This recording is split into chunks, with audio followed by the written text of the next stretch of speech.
Wondering how the top agents are generating deals when other agents aren't? Today we're going to talk about creativity, give you 3 specific strategies that you can use that'll help you get your next deal. All right, Heidi, this is one of the topics that I love talking about right now because what's happening is creativity is the king or queen, I guess you could say, of our business right now. And so as we have so many different people that are out there that maybe can't find their property or they're not sure of what to do to make things happen right now as far as agents are concerned, let's talk about some of the things that you're doing creatively, and just really what we're going to try to do is just share with you guys a couple of ways that maybe you can create deals that won't happen unless you get a little creative and you do some things differently. So let's talk about that. I mean, let's talk, is there something in particular, particular type of buyer or seller that you're working with right now? I feel like I'm working a little bit everywhere right now, but the pain point in my business is people just not making a decision. Mm-hmm. And I know a lot of that is fueled by a lot of things that are going on, but it's just like, okay, guys, we've been looking for a while. Let's do this. Yeah. But it's kind of fun because it's making me be more creative. Mm-hmm. So I have to think outside the box. So I have one particular client. We've been looking since April. Mm-hmm. I know. Yeah. We've all got them. Yes, I know. Yes. Mm-hmm. And they're awesome, but they are stuck on a price point. Mm-hmm. And so what I have to do is I'm going into my hot sheets every morning. Right. And I'm scraping it to see what price reductions were done, what's new to the market, what's sitting. Mm-hmm. And so I'm going through and I'm handpicking them, houses that would not normally show up on their portal. Yeah. Because they're like, max is this. Right. But if I'm finding houses that are just north of that max. 2 to 3%? Yeah. Yeah. Yeah. Mm-hmm. Because I don't want to be like, hey, here's something for 25% more, right? Like, I'm not going to be offensive. Right. But something that's a little bit of a stretch. Now, personally, I know that they can qualify for it. Right. But we have to be respectful of what makes them comfortable. Sure. So I'm looking for options that would be really good matches for them that has been sitting on the market that I feel confidently in my negotiation skills that we can then get down to the price point that they desire. So I'm sending it to them. And honestly, Jimmy, I was worried that they were going to be like, I'm offended. But what it's really doing is it's adding value of the data that I have and like the street smarts that I've made over the years of like being able to look at a house and say, okay, it's this many square feet. It's been on the market this long. I bet we can get it for this price. Right. And the little 2 to 3% that you're talking about, it matters. Right. Like all the houses that we were looking at, their backyards were just like, and now we can get like a little bit of a better yard, a little bit of a better community, a little bit of a nicer kitchen. Right. It's things that I know they can be flexible and do that price. Mm-hmm. Yeah. But also it's fun. Yeah.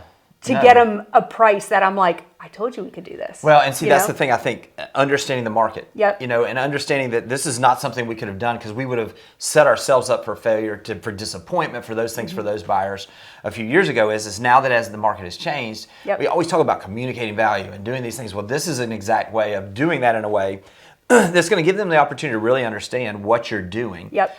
And kind of let's talk about what that communication would like when you're calling, because the first one is the one that you've really got to get them to understand this. So how does that look like if you're calling them and you're saying, hey, I got an idea here? Yep. So I always start out with, this might not be for you, but it's good. I would be a beep realtor if I did not talk to you about this opportunity, right? Yes. And normally that they laugh, right? Yeah. And it just like breaks the whole tension. Mm-hmm.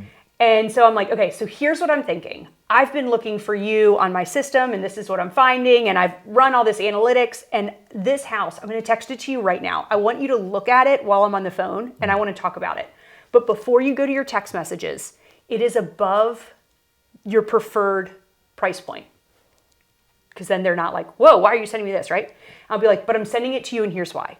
Mm-hmm. It's been on the market for 78 days. Right. It's had 4 price reductions, whatever it is. And I'll be like, I think that this one's worth us going to see because I feel that with my negotiations, we can get this down to your comfortable price point. Right. And they're like, oh, that's cool. I didn't even see this one before. I'm like, well, you didn't see it because it wasn't coming up on your portal because we had these restrictions on it before. Yes. We're just getting creative here. Yeah. And it's just adding value. And they're like, man, my agent, she's good. Yeah. This is good. Yeah. Let me just say this. I appreciate you doing the beeping yourself. Noah appreciates it because I interviewed Andrew right before you. He Let did him not. fly. Yeah, he did. Let him So, fly. So, Yeah, so yeah, yes, yeah, yeah. but yeah. So this is the thing that's kind of important when I think about these things is from that standpoint. Now you've got a buyer who we're trying to create these lifelong relationships. Now you're going above and beyond. Now you're giving them a Yeah. strategy that Yeah. probably no one's ever talked to them about, and a property they've probably never seen. Again, the pricing now is a little bit different because it's based on days on market. It's based on the terms as far as price reductions, all the different factors that most buyers have not either thought about, don't know about, or because of the way the market has been, Yep. they've become conditioned that they should not even consider those Yep. things. So this Yeah. is a great way. Now that's one way if we got the buyers. I mean, let me mention this because on the same thing on the buyer side, I'll mention one that I just dealt with. Yeah. I had somebody that was looking for a very specific property in a very specific neighborhood. There were only about 50 houses really that fit on this Gulf front place that Yeah. they were looking for. Nothing on the market that was in the price range they wanted to be in. So they're looking, but there's just nothing for them. That's exactly right. Okay. Yes, and they know what they want, and Yeah. so I think part of the process is getting to understand exactly what it is your folks want, and sometimes that's even saying, hey, look, let's just narrow in. We haven't been able to see it, but if I understand what your needs are, now I can get really dialed in on the location. Mm-hmm. And so for him, it was real easy. He's like, I want to be on the Gulf. I don't want to spend over, in this case, $5 million. Hi, Jimmy. I know. And he said, and Say it I want, louder. and he said, and I want to be in this neighborhood Yeah. because it was gated in this neighborhood. Yeah. So that narrowed it down to about 40 houses. Yeah. You know, and there hadn't been one that had sold in a year and a half in there, and there hadn't been one on the market in a year. So what'd you do? So we did a couple things. The first thing is I pulled up all of those owners to see if I knew any of them, because obviously being in the business that long, to see if any of them that were people that I had known or I'd worked with or Yeah. maybe I had an association with. An Because if you easier do, first step. easy. You know, we want to pick the low-hanging fruit first. Then the next thing I did was instead of just calling all the owners, which I did in some of these cases, I wanted to go see who had sold those places. So what I did is I pulled up in the MLS and I pulled up all of the solds for the last 7 years in that neighborhood. 7 years. Yeah, I did 7 years because look, our market's a little bit different because the rotation is a little bit more and faster. Oh, So okay. people that are buying investment properties or people that are buying these properties, a Yeah. lot of times, whereas the average in the nation is 11 years, ours is like 4.5, 5 years. So what I wanted to do was to find those that were in the last 7 years. And here's the Okay. reason why in the 7 years is because if it was in the last 7 years, and we got some great agents in our area, I wanted to see if there were any agents that I knew who had worked with those folks. Sure. Because if there were and I had a relationship with them, I'm trying to build bridges, not burn them. I contact the agents. Now, look, you can call the people. Yep. I've just always found that if I can cooperate with another agent, first off, the call gets answered. Yep. Whereas I may not be able to get through to them. Secondly, they can come from a perspective, I got this call out of the blue. Have you Yeah. guys even considered selling? That's different than me, and a lot of agents are making those Yes. calls. So I found 3 agents that I knew Okay. that had sold places in the last 3 years. One of them, and it wasn't just the ones that had sold. I pulled up all the expired or canceled listings, also in Yeah. the last 6-7 years, to see. One of them was one that had been pulled off the market about a year and a half ago. I happened to know the agent well. Called. She said, "Actually, we're getting ready to put this thing on the market in about a month and a half. Would you like to take a look at it?" I said, "Yes." "What's the price point going to be?" It was higher. Again, I called and I said, "Look, this may not be for you. Yep. Yep. Same thing." But this is out there. Would you like for me to go, because it's an out-of-town buyer, and just do a video walkthrough just to see? It Yep. was gorgeous. Yeah. And what it did, though, is he said, "This is exactly, I would love to have this, but it's $1 million," which in this case is 20%. So it's $1 million more than what I want to spend. And he said, "And I'm just not willing to go to $5 million." Well, it did 2 things. Now I've even narrowed in. Okay, well, look, he is dead set on this. He's paying cash. Got clarity. Yeah. So I knew he could afford the $6 million, Yeah. but I just didn't know whether he wanted to. Yeah. Well, now I had clarity. Okay. The second person I called, she called not interested. The third person I called, she said, "I don't know. It's interesting. I talk to him all the time." They had a relationship. She said, "Let me just call him." She calls them. She ends up finding out that, hey, we found an investment property. You know, our kids have grown up. We're kind of ready to move on potentially. What do you think we can get? And I told her, I said, "Look, we're at $5 million. We're not going over that." And they came back and said, "Look, at $5 million, we'll do this deal." I went and did a video walkthrough. But this is before I even got to calling because what would have been the next step would have been, if none of these had worked out, I would have called all the owners. And it would have simply been this: "Hey, this is Jimmy Burgess. You're probably not expecting my call. This is completely out of the blue, but I have a Yeah. buyer that has told me they want to be in this specific Yep. subdivision on the Gulf. I've already reached out either through their previous agent or to the owners, and I'm reaching out to all the owners just to see if there might be a win-win here for somebody that might consider selling." Now, time out. How would you have gotten their phone numbers? Oh yeah, well it's pretty easy. I've used Cold Realty Resource. Okay. I've used RedX. There's Okay. so many different options out there. It just really depends. Okay. I typically start with Google. Most of these are Gulffront owners, are executives, or Okay. are people that are easy to find online. Okay.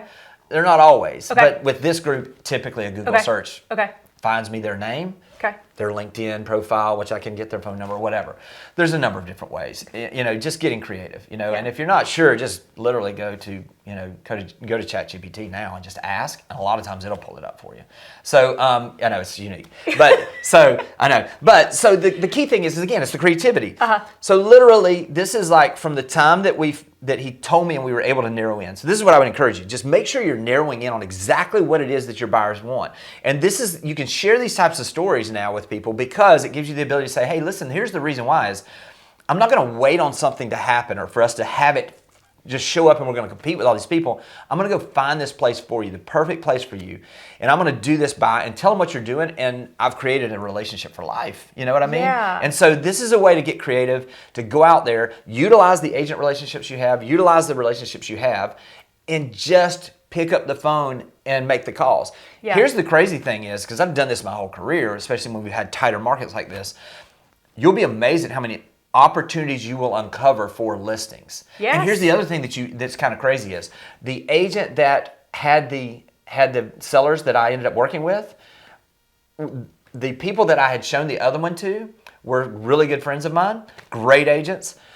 When I was telling her, I was like, by the way, it's kind of getting ready to come on the market. This one over there, they are now working on a 6 to 6.2 million because they've actually moved it up after I did $6 to $6.2 million offer right now on that one. I was able to connect the two of them for an There you offer. go. So that built bridges that are beyond anything I could Well, have done. absolutely. But also something that you did, and I'm sure you've thought about this, but you empowered that agent that had that relationship with the owner to come and bring value to the clients. Right. When you made something out of thin Right. air, right? And Right. it made her look like Superman. Yeah, and I would say that is something that we take for granted, the opportunities. If you were to call me and say, Jimmy, I saw where you sold this place 4 years ago. I don't know if you still got a relationship with those folks, but I've got somebody that really wants to be in this neighborhood. Yeah. I would be so thankful to you. And Yeah. and the other thing it does is that you don't realize is the goodwill it builds for future co-brokes, for future Yep. opportunities. Yep. And now more than ever, we need each other. Yeah. And so this is a great way to do some of those things. Absolutely. All right. That's really leaning into like collaboratively working together. Well, and I think it's underrated. Yeah. And I think that especially going forward, the really good agents are going to work better together than they ever have. Yeah. And those that do not collaborate, those that are not in these environments. I mean, you and I, we were here. Yeah. We were here yesterday, and you had 275 agents from the Raleigh area from all these different companies just together, just to learn together, to grow Yeah. together, Yeah. and just the goodwill that creates. For us to be able to serve our clients at the highest level Yes. is amazing. So, all Absolutely. right. So we've talked about utilizing the data. Mm-hmm. We've talked about getting a little creative and actually going out and being proactive. Is there anything else you're doing right now, or any situations? I'm leaning into demographics. And what I mean by that is I have a certain segment of my buyer pool that their clients are graduating from college. Yeah. And so as soon as a kid normally graduates from college, step number one, they either move in with mom and dad or they go out and get an apartment. Right. And I stay in touch with my clients. I know what segment of life they're going through. I know what pain points they have. And I've always heard if you can find how to solve pain, you'll always get paid, right? That's great. So the pain point is, okay, my daughter wants to move in with her boyfriend. And Which is a whole other. Scary. And that's on a lot of levels. terrifying. That's right. Okay. Uh-huh. So moment of silence for that. But then it's like, and now we're out looking at apartments. Right. Okay, well, where are you guys looking? Yeah. Oh, well, we're looking here. Whatever. Okay. Well, what are you finding? Like, Yeah. it's been a while since I've rented an apartment. Like, fill me in. And they'll tell me, gosh, it's between this much and this much a month. And I'm like, oh, okay. And I'm like, well, have you ever considered getting a so little good. creative? And when you say, have you ever considered, they're always like, yeah. And it's like, well, would you be open-minded to this idea? So if you all, I know that these guys have cash. They just sold a house. They had 2 houses. They just sold a house. I know they have cash. I was like, would you guys consider, or would you be open-minded to buying a house for your daughter and then putting the deed in her name, and the monthly cost of the rent would actually be cheaper than the apartment rent? And she could then build equity. You can build equity. I mean, you guys figure that out behind the scenes, like how you want to do that, whatever. But also, I was like, and consult your CPA. And so the CPA said that it's beneficial for both the parent and the child for it to be written up this way. So not only are they spending less on rent, but also it's tax friendly for them. And it's building generational wealth. Yes, Yeah, absolutely. Yeah. And they're looking at like townhomes. So that's something that once they get their lives together and, you know, hopefully they get married, like things are good, then they can use that as a rental while they go to their next house. Right. Yeah. This is such a creative way to do this because, you know, I mean, we've talked about this. Like your clientele right now is your age group. Yep. 40s, young kids, those things, you know, and mine is young to mid 50s. Yeah. Really young mid 50s. But it's a different stage of life. And so consequently, like with me, with 20-year-olds, it's completely different than you and your clientele base, which is But if you lean into the lifestyle and you see what their pain points are. Right. And if we can fix it, that's all I was doing was just trying, and plus like trying to add value. And if they said, no, kick rocks, we want to rent an apartment. Great. But now they have this option and I'm actually negotiating it as we speak. This is really good also from a standpoint of just thinking from that standpoint, because even if it's not them, a lot of us have those clients or those friends that are looking for investment properties. And so by doing that, saying, hey, I've got a great, just posting out there, hey, I've got a great young couple that is wanting to rent their first apartment. Can't say enough about this group. If you're somebody that's looking to buy an investment property and wants a built-in great renter, you know, so you can begin to just get creative again. Now let's pretend that was my idea, okay? No, but I mean, think about it. But here's what it does is it raises hands, and then you can say, and by the way, I work with a lot of investors. If you're someone that's getting ready to potentially rent an apartment, and you'd like to have a different option, please reach out because I have the opportunity to possibly put you in a great place with a great, you know, someone that's going to be a great landlord. So think of it from a standpoint of what you can do to get creative. Here's the bottom line in all of this. When it comes down to where we are in the market right now, creativity is going to win. Absolutely. The agents that will do different things are going to win. So if you're going to be that agent that is going to thrive in this environment, that's going to move your business forward, the things that got you here are probably not going to get you there. So start getting creative. Listen, I know Heidi and I love this stuff. If you've got an idea of what you're doing in your business that's creative, please reach out to one of us and let us know. We're hungry for those ideas and we're looking for those ideas. If you've got somebody that's moving to Raleigh or the Triangle, I guess, area, how would they get in touch with you, Heidi? So you can hit me up on Instagram, which is at Home Sweet Heidi. It's like Home Sweet Home, but it's Home Sweet Heidi, Heidi. Or just send me a text, 919-946-3292, and in 30A. Yeah, you can just reach out to me anywhere, Destin, Panama City, or the 30A market. Reach out. I'll treat them like family, and better than family. Yeah, and absolutely. This is the joke. This is what Andrew Undum told me one time. He says, "You send me a referral, it's gonna be like Shaq in the paint, slam dunk. We're all getting paid." I'm going to make sure they're getting taken care of and you're going to get a great referral. But I hope this has been helpful. We'll talk to you guys soon. Thanks for watching the video. I specifically chose the video below for you because it builds on the one you just watched. I hope it's helpful and I'll talk to you soon.